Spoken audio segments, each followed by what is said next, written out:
Today I'm going to show you how I build this sliding carriage to make crosscuts in a more comfortable and precise way with a table saw.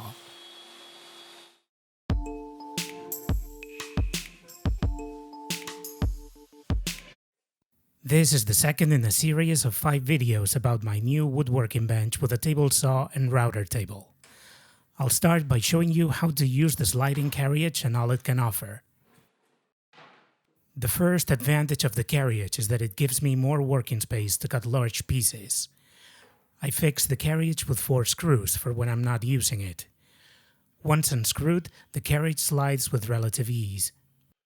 For the carriage's linear motion, I thought about using linear bearings, but since I wanted a robust bench top to work on, not just for cutting, in the end I decided to use aluminum miter channels.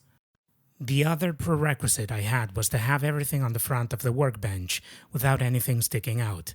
In this way, I find the design more comfortable for using the sliding carriage or the table saw fence, as well as for working on top of it. I'm going to place the carriage fence to make some cuts. It's very easy. You only need to use a block of wood as a stop and tighten both adjustable handles.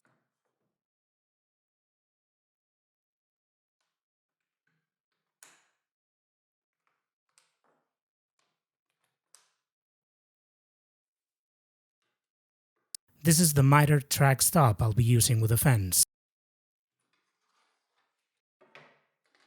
I'm going to cut this piece of pine wood down to a length of 90 centimeters. I adjust the miter track stop accordingly, and now I only have to slide the carriage to achieve a clean cut. The fence can be turned like this for angular cuts.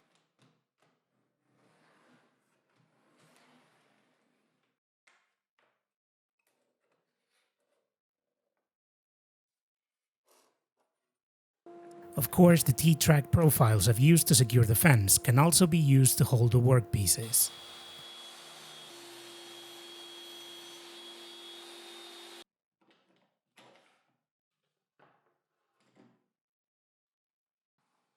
The carriage has a cutting depth of about 40 centimeters without the need for supports on the front, but to cut deeper, I have to use this drawer I installed under the carriage.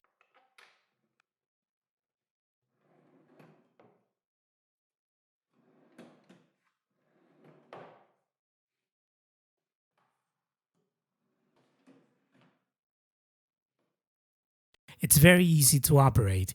You only need to prop your left leg up against it and move the rest of your body along with it.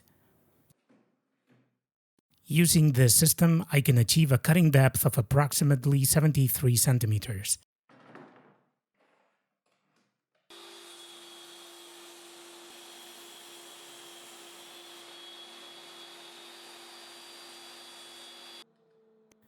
And that's not all. The carriage fence is extendable, allowing us to cut pieces up to 165 centimeters long.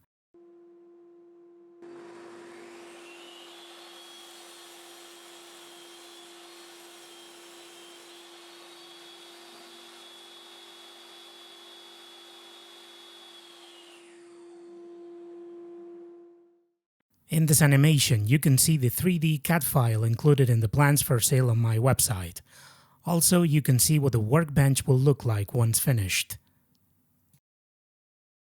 Now I'll show you how to make the sliding carriage. First, I'll install this T-track on the front of the bench. I can use it to insert clamps to secure workpieces. I'll use my plunge saw and its guide to make the groove in several cuts. Now with a hand saw and a jigsaw, I'll finish the recess on the back of the bench where the carriage will slide.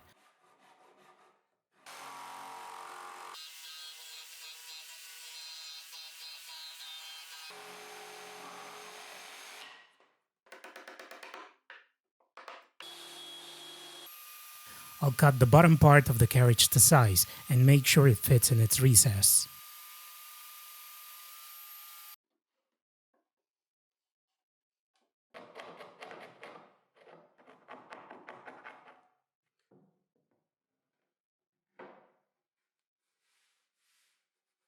On the front of the bench I need 1 more millimeter of depth, and I'm going to solve that with a router.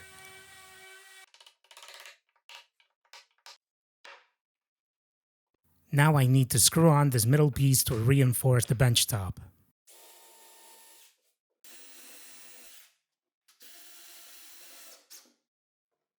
I double check the measurements of the miter channel that will allow me to move the carriage, and I cut a groove to insert it with the bench table saw.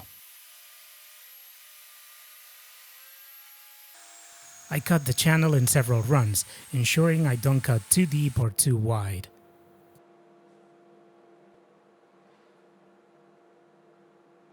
Following the same steps, I make a groove for the second miter channel. It's important to prop the edge of the piece against the saw fence to ensure the miter channels are parallel to one another. In my case, I need 0.5 mm more depth, so I'm going to use a router plane to solve this.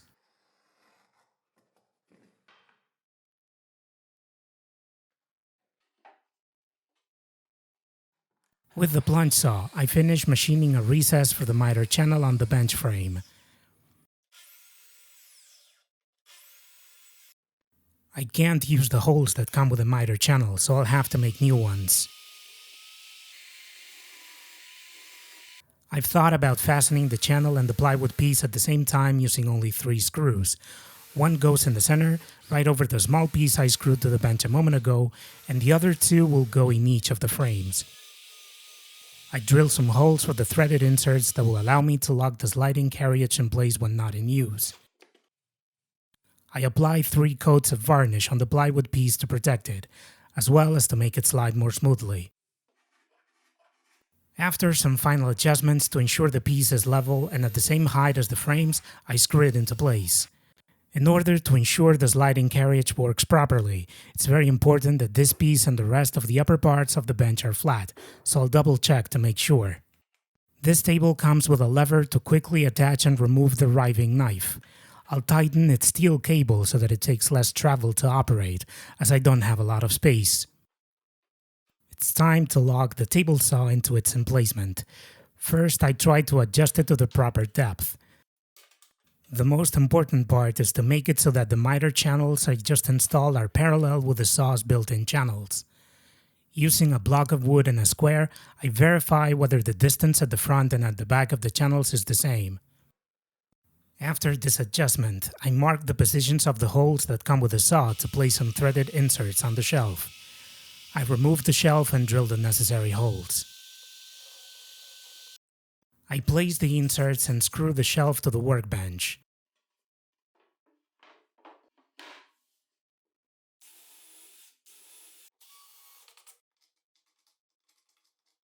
After some final checks, I cut some blocks of wood that will help me position the saw if I need to remove it one day.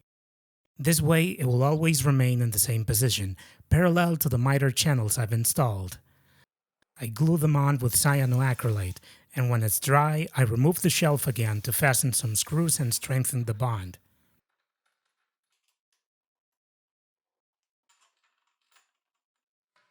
Now I'll make the fence that we'll use with the sliding carriage. First, I'll cut this L-shaped aluminum profile to size.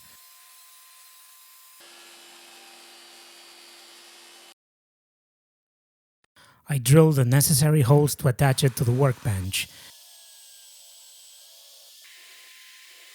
With a router, I make a channel that will let me place the fence at an angle.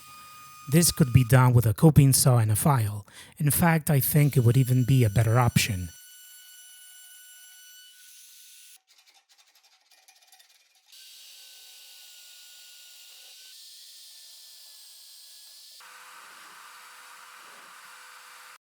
To join the 2 pieces together, I'll use this combination of a nut and screw.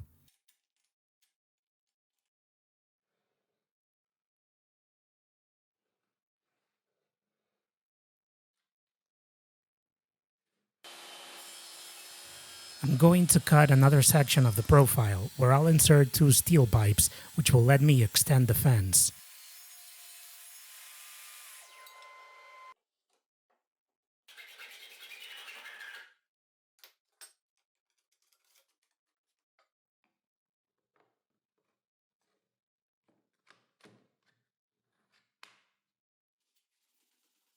I clean all of the parts with solvent and I'll glue on the 2 pipes and this aluminum profile with epoxy resin.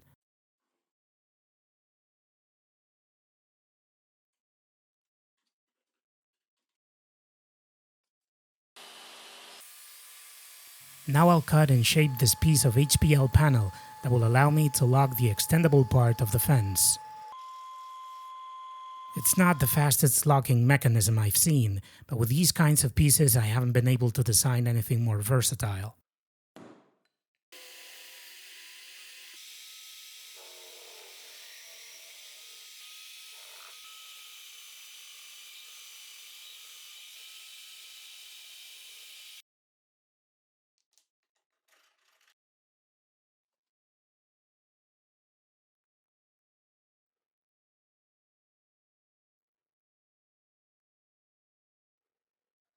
I use epoxy again to stick this HPL piece, and I thread it.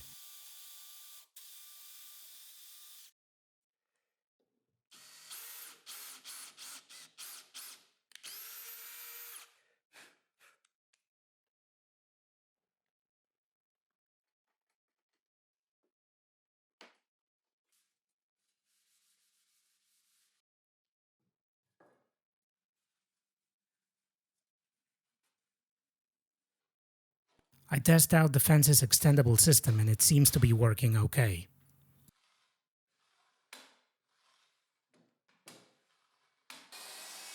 Now I'll cut the pieces for the base of the sliding carriage.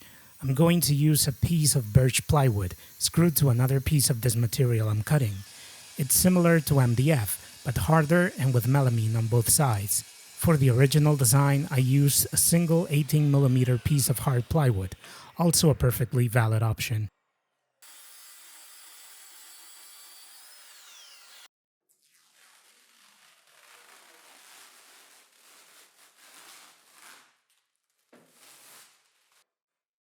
I cut grooves for the T-tracks with a table saw.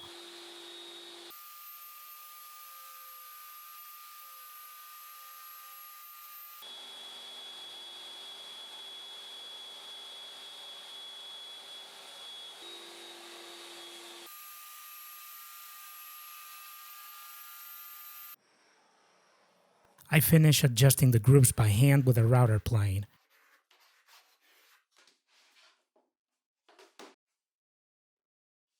I fasten the profile to the carriage with screws. These screws will also join the plywood and the MDF pieces together.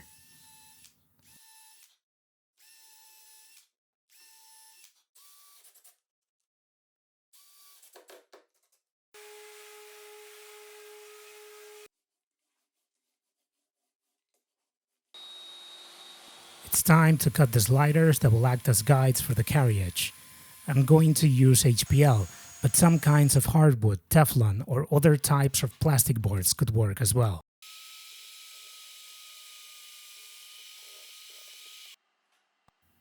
After drilling holes in them and making sure they're the right size, I attach them to the carriage with cyanoacrylate glue. I've placed some washers in the miter channel that act as spacers.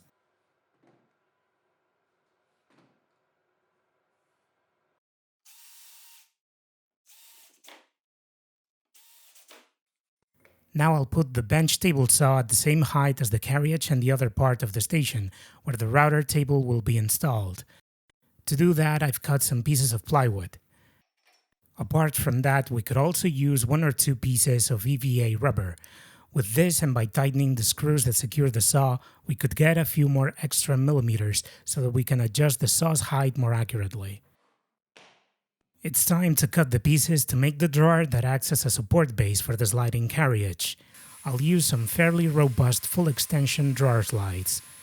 The manufacturer specifies that they can hold up to 80 kilograms.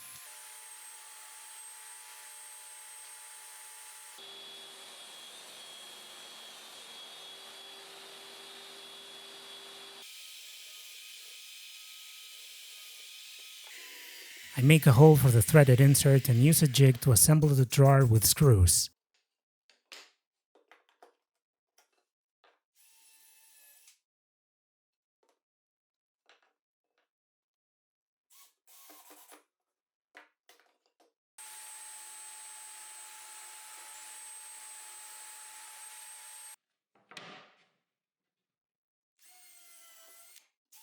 I'm going to use some small pieces of board with the appropriate measurements to place the drawer slides in a more comfortable and precise way.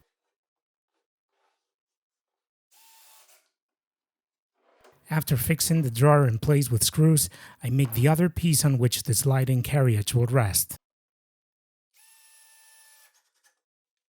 I make sure it's at the right height, but later on, when all the work is done, I'll come back to check and adjust it again.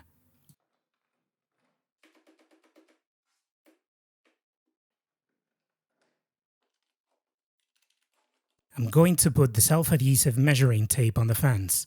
First, I'll cut a piece of plywood to any length, but making sure it's exact, and using the miter track stop. The next step is to attach the measuring tape using the stop as a reference.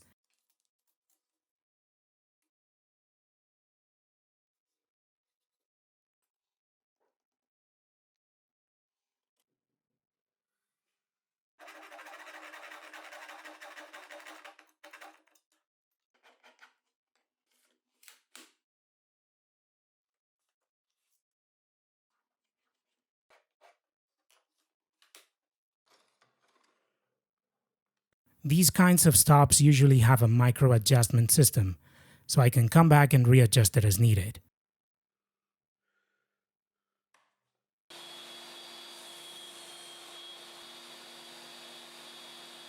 Finally, I'll make sure the carriage can make square cuts.